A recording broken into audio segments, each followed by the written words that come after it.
មួយណាភ្លើងមួយនេះឬភ្លើងមួយនោះភ្លើងខាងឆ្វេងឬភ្លើងខាងស្ដាំមិនដើមម្នាក់ឯងវងវិញសាច់កំអូឈឺដើរលេងព្រឺចិត្តនៅឌឺលឺច្រើនឆ្នាំយ៉ាប់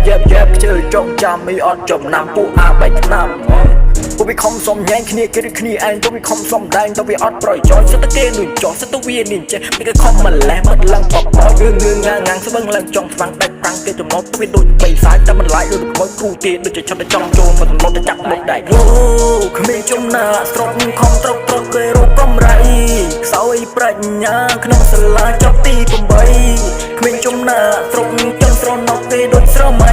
ធ្វើការនៅលើកម្លាំងហៀបប្រឆាំងនេះដូរនិស័យគ្មានចំណាស្រុកចេញពីស្រុកគឺរត់មក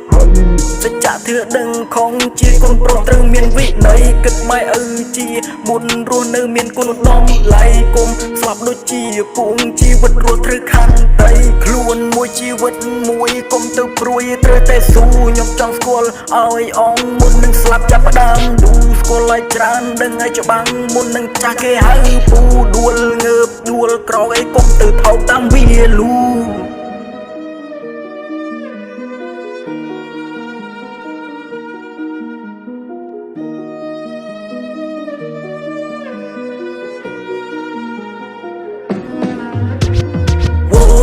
គ្មានចំណាស្រត់ខំត្រកគេរកកំរៃ